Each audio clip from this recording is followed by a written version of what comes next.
오늘 말씀은 히브리서 6장 1절에서 20절까지 말씀인데요. 1절에서 9절까지만 읽도록 하겠습니다. 그러므로 우리가 그리스도의 도의 초보를 버리고 죽은 행실을 회개함과 하나님께 대한 신앙과 세례들과 안수와 죽은 자의 부활과 영원한 심판에 관한 교훈의 터를 다시 닦지 말고 완전한 대로 나아갈지니라. 하나님께서 허락하시면 우리가 이것을 하리라. 한번 빛을 받고 하늘의 은사를 맛보고 성령에 참여한 바 되고 하나님의 선한 말씀과 내세의 능력을 맛보고도 타락한 자들은 다시 새롭게 하여 회개하게 할 수 없나니 이는 그들이 하나님의 아들을 다시 십자가에 못 박아 드러내놓고 욕되게 함이라. 땅이 그 위에 자주 내리는 비를 흡수하여 박하는 자들이 쓰기에 합당한 채소를 내면 하나님께 복을 받고 만일 가시와 엉겅퀴를 내면 버림을 당하고 저주함에 가까워 그 마지막은 불사름이 되리라. 사랑하는 자들아, 우리가 이같이 말하나 너희에게는 이보다 더 좋은 것, 곧 구원에 속한 것이 있음을 확신하노라. 아멘. 아침 묵상을 들으시는 모든 성도님들에게 이 히브리서 6장 말씀을 통해서 하나님의 은혜가 있기를 간절히 원합니다. 히브리 기독교인들 중에 많은 이들이 갓난아기와 같은 신앙의 수준에 머물러 있다 보니까 심는 수고를 하지 않으려 했습니다. 순종에 따르는 고난과 아픔을 경험하지 않으려 했죠. 이에 저자는 수신자들에게 매우 강력하게 이야기합니다. 4절과 5절과 6절을 한번 읽어보겠습니다. 한번 빛을 받고 하늘의 은사를 맛보고 성령에 참여한 바 되고 하나님의 선한 말씀과 내세의 능력을 맛보고도 타락한 자들은 다시 새롭게 하여 회개하게 할 수 없다라고 말하고 있죠. 예수를 믿었다가 타락한 자들은 다시 새롭게 하여 회개할 수 없다. 이 말씀이 우리 한국교회와 성도들에게 매우 불편한 말씀이 되기도 하죠. 우리 한국교회 안에는 한 번 구원은 영원한 구원이다라는 이 신념이 깊게 뿌리내려 있다 보니까 어떻습니까? 지금은 교회 안 다녀도, 지금은 잘 안 믿어도 예전에 예수 믿었다고 하면, 예전에 교회 나갔다고 하면 그 사람은 구원 받은 거예요.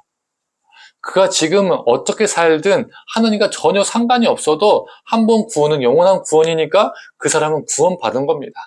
이렇게 해야 내 자신도 안심이 되고 내 자녀들이 방황해도요 안심이 되거든요. 즉 내가 안심이 되는 쪽으로, 내가 원하는 쪽으로 믿는 것입니다. 한 번 구원은 영원한 구원이다라는 말은요 구원의 보험 증서가 아닙니다. 이 말이 어떠한 배경에서 나왔는지 우리는요 이해를 해야 합니다. 중세시대 때 교회와 사제들이 자신들이 구원을 쥐고 있는 것처럼 행세를 했습니다. 그 한 예가 면죄부죠. 인간이 구원을 줄 수도 있고요, 구원을 뺏을 수도 있는 게 그 당시 교회였고 그 당시 사제들이었습니다. 이를 비판하고 이를 저항하기 위해서 나온 말이 한 번 구원은 영원한 구원이다라는 말입니다. 이 뜻은 구원이 하나님의 주권이지 인간이 줬다 뺏었다 할 수 있는 게 아니라는 거예요. 인간의 주권이 아니라는 것이죠. 지금 우리 한국교회가 이해하고 있는 개념처럼 천국 보증수표의 개념의 말이 아니었다는 겁니다. 정말 위대한 선교사이자 신앙인이었던 바울도요, 두렵고 떨림으로 구원을 이루라라고 말했죠. 왜요? 구원은 우리 인간의 주권이 아니기 때문입니다. 한 번 구원은 영원한 구원이다라는 이 말도요, 시대적 배경에서 이해해야 하는 것처럼 예수를 믿었다가 탈락한 자들이 다시 회개할 수 없다라는 이 히브리서 말씀도 그 시대적 배경에서 이해를 해야 합니다.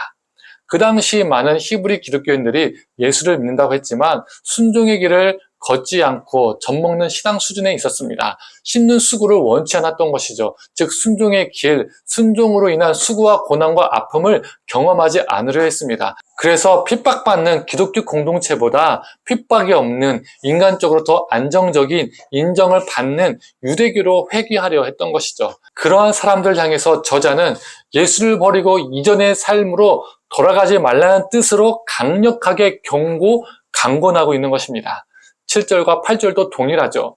예수 그리스도를 믿는 자로서, 예수 그리스도를 통해서 구원의 은혜를 경험한 자로서 그에 상응하는 열매를 맺어야 하는데 열매 맺지 못한다면 심판을 받을 수밖에 없다라고 말하고 있습니다. 이거는요 복음서에서도요 동일하게 말하고 있죠.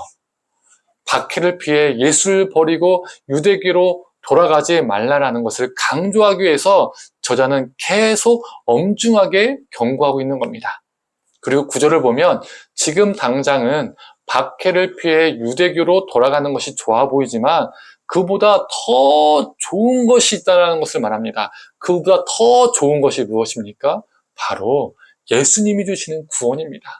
잠깐 좋아 보이는 것 때문에 영원히 좋은 것, 더 귀한 것을 버리지 말라라고 말하고 있습니다. 또 10절과 11절을 보면요. 하나님이 그 수고와 섬김을 다 잊지 않으시고 기억하고 계시기 때문에 성도들이 인내할 것을 권면합니다. 또 13절부터는요. 저자는 아브라함을 언급합니다. 하나님께서 아브라함에게 약속하신 그 약속을 분명히 이루었듯이 하나님은 인내하는 성도들에게 분명히 이루신다는 겁니다. 아브라함도 하나님의 약속을 믿고 고통과 아픔과 그 역경을 인내했듯이 성도들도 하나님의 약속을 믿고 그 고난과 핍박의 세월을 인내할 것을, 이겨낼 것을 권면하고 있는 것입니다. 성도님들, 어떤 이들은 예수를 편하게 믿고 싶어 하고 또 실제로 편하게 믿고 있습니다. 이 땅에 좋은 것 다 누리면서 예수님을 믿는 것이죠. 그렇게 편하게 믿는 것은 예수님을 제대로 믿는 것이 아닙니다. 그게 예수의 길이, 예수님이 가셨던 길이 아니기 때문입니다. 예수님을 따라 살아간다는 것은, 순종의 길을 걸어간다는 것은 예수님이 걸으신 그 십자가의 길을 걷는 것입니다. 아픔이 따르고요, 손해가 따르고요, 고난이 따를 수 있습니다. 이 땅에 수많은 좋은 것들을 누리다가 더 좋은 것, 예수님이 주시는 그 구원을 놓치는 어리석은 자가 아니라 구원의 약속을 이루시는 그 소망을 가지고 끝까지 인내하며 예수를 따르는 순종의 길을 걷는 우리가 되기를 간절히 소망합니다. 함께 기도하겠습니다. 하나님, 히브리서 저자가 이렇게 강하게 권면하고 있는 것은 순종의 길을 걷지 않고 예수를 버리고 예전의 삶으로 회개할 것을 염려하여 강하게 권면하고 있음을 보게 됩니다. 하나님, 이 히브리서 말씀을 우리 삶에 적용하고 우리 삶을 돌아보게 하여 주시옵소서. 우리가 혹시 예수를 편하게 믿고자 하는 모습은 없는지요?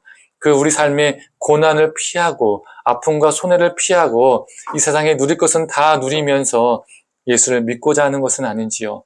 하나님, 그것은 예수를 제대로 믿지 않고 있다는 것을 깨닫게 하여 주시고 우리가 그 예수의 길을 걷게 하여 주시옵소서. 예수님이 십자가의 길, 고난의 길을 걸었던 것처럼 우리가 예수를 믿으면서 그 순종의 길을 걸어가면서 예수 때문에 아픔과 고난과 그 역경들을 경험할 때마다 이 땅에 수많은 좋은 것보다 예수 그리스도가 주시는 그 구원이 더 좋은 것임을, 비교할 수 없는 그 귀한 것임을 기억하며 인내하며 살아갈 수 있는 우리가 되게 하여 주시옵소서. 그리고 그 수고와 그 인내와 그 아픔을 하나님께서 외면치 않으시고 기억하시고 계신다는 것을 오늘 본문 말씀을 기억하면서 살게 하여 주시옵소서.